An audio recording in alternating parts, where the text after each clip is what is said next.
I'd now like to invite the Chair of the Victorian Anzac Centenary Committee to the stand, the Hon Ted Baillieu. The Hon Ted Baillieu was the Premier of Victoria from 2010 to 2013. He has been a Liberal Party member of the Victorian Legislative Assembly since 1999 and represents the electorate of Hawthorn. He is the founding chair of the Victorian Anzac Centenary Committee, which was established in 2013 to support and advise the Minister for Veteran Affairs and the Victorian Government on the commemoration of the Anzac Centenary in Victoria. Mr Baillieu.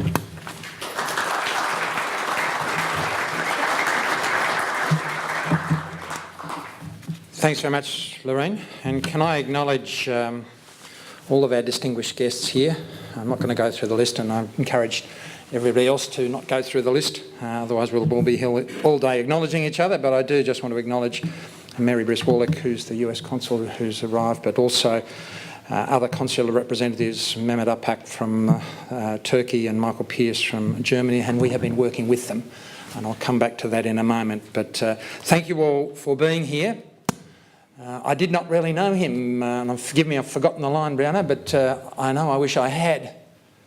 It is a powerful line, and I hope at the end of these 5-6 years that we have generated 1 million Briannas. Those who have reached into the past to find their now and find their future, and Brianna, thank you for doing that, and I trust and I sense that you've moved everybody in this room again, as you have previously done. So well done, and enjoy your Spirit of Anzac prize. This is a working conference, and you will have a lot of information. This is not a seminar that's an end in itself. This is simply our opportunity to talk with you about how we commemorate.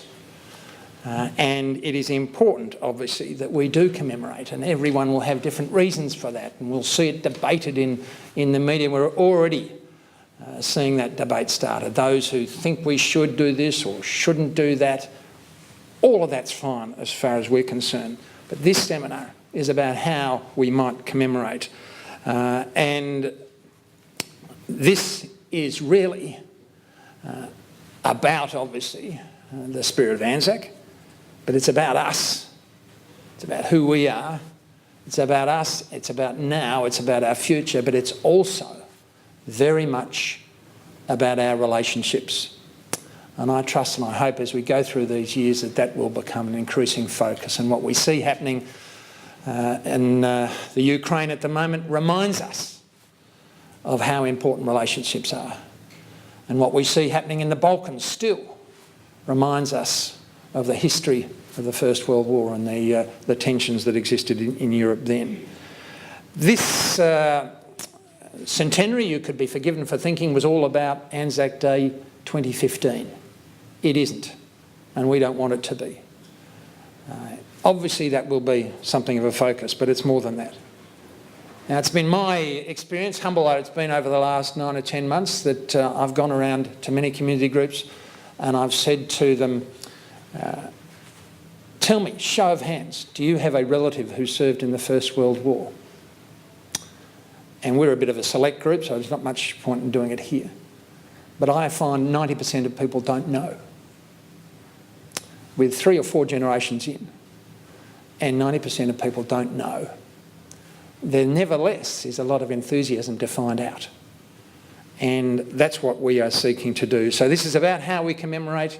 And if you remember anything of anything I said or anything from this conference, I would really like you to remember that we want this to be about connections.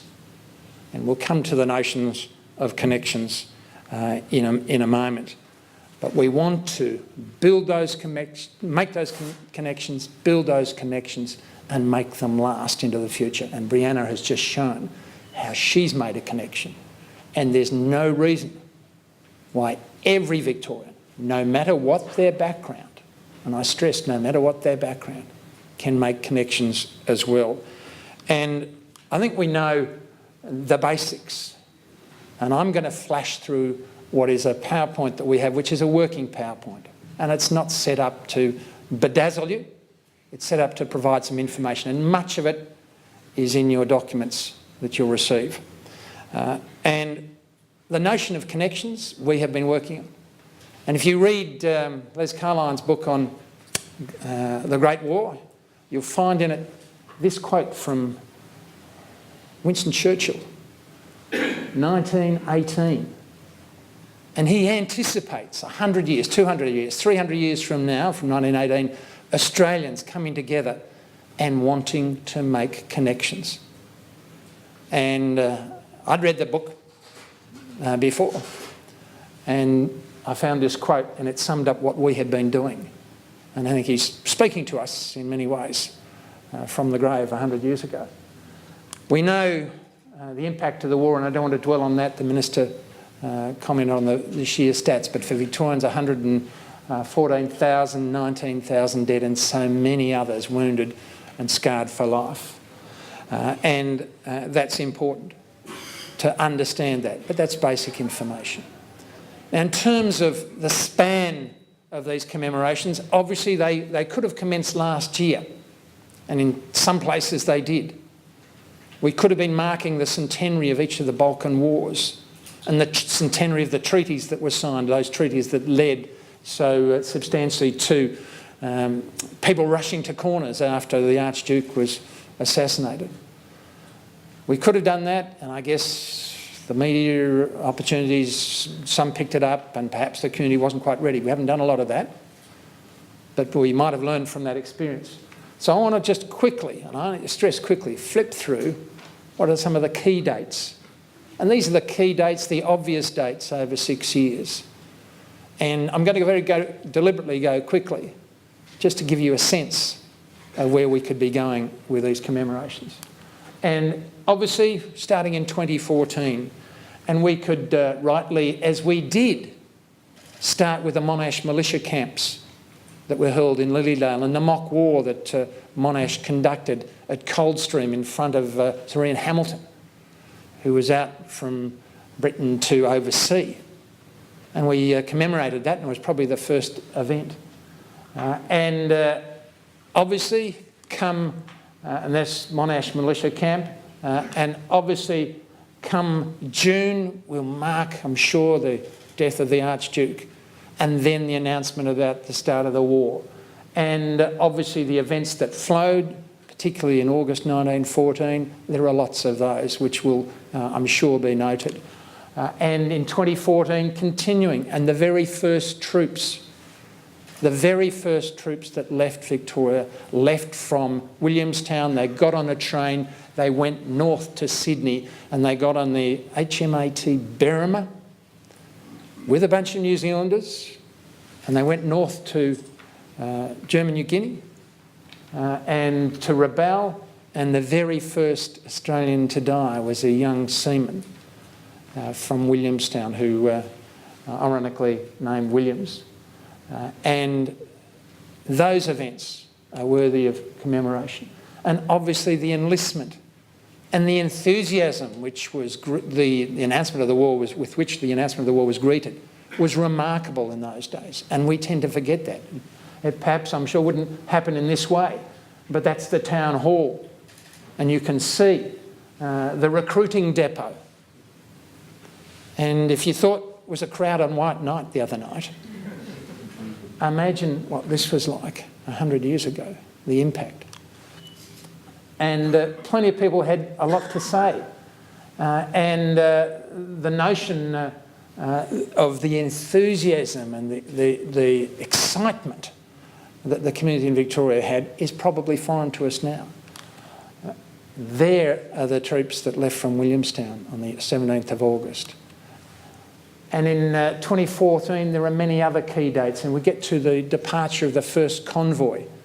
And I'm not sure if there's anyone from here from Geelong, but the very first ship to leave from Melbourne on the 17th of September was the Geelong. It made a few little round trips, depositing troops onto other troop ships. But you may recall that last year we commemorated, and I'll come back to this again, the departure of the first convoy and the lead ship, the Orvieto. And they were very, very big events in Melbourne and Victoria at the time. And there were parades of troops as they marched down to Port Melbourne from Broadmeadows. And there were very big collections on the piers down there. Obviously, to 2015, we'll be marking the centenary of all the Gallipoli events, and I'm not going to dwell on them. The particular battles, the various events that have featured in many of the histories of the war. And Billy Hughes's call to arms. We went from a commitment of 20,000 to Billy Hughes at the end of 2015 say, hey, no, we need a lot more. And we shouldn't underestimate the significance of that event when the Prime Minister of the day said, please, we need more. And Victorians signed up, volunteered. And we'll never forget that Australia had the only fully volunteer force at work. And 16, the many battles in the Western Front. 17, likewise, and the battles in the Middle East, of course. And through to 2018, those famous battles with which Monash was so closely associated. Armistice Day, but it didn't end there. And we go into 2019. And it wasn't until late 1919 that Monash returned. It wasn't actually until 1920 that the final ship of repatriated troops returned. So there's 6 years of events. 6 years of events of significance that we could be commemorating. And I know everybody in this room knows every detail about all of those events, so we won't dwell on them. So who's involved? And I want you just to understand how that all fits in. These are the bodies that are dealing with these commemorative events and the commemorations over the next 5 or 6 years. Obviously the federal government, and they've made some commitments. Every federal member of parliament's been given $150,000 to commit as they see fit, by and large. Every state government's got its own commitments. The Victorian government's established a committee of which I'm fortunate to chair. The Veterans Council, which exists on an ongoing basis, obviously fielding information and opportunities. Every local government in Victoria, every history group, lots of family groups, lots of battle groups, and lots of institutions, lots of bodies involved. And you could quite rightly ask the question, well, is anyone coordinating it all? And the answer is no, there is no central coordination. And that might surprise some, and it might lead you to think, oh, a bit of frustration, but it's actually an opportunity for the broader community to do what it wants. And I think it's an opportunity that's a positive one. So I want to briefly just remind you of who we are. We have all the service groups represented, and Claire Chisholm, who you'll hear from a little while, Spirit of Anzac Prize winner, Greg Williams, a recent Afghanistan veteran, now police officer, and supported by Veterans Affairs. And our role is to advise the Minister. We don't have a bucket of money. We're advising the Minister.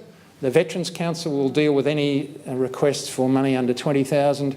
Any requests over $20,000 will go to the Minister, and we'll give the Minister some advice on that. So what are our objectives as a committee? We've set ourselves 5 objectives. 1, to honour those who served and sacrificed. 2, to educate in the hope that we might get to that 90% who perhaps don't even know whether they had a relative who served. We have to pass the torch in the process, otherwise this will not work into the future.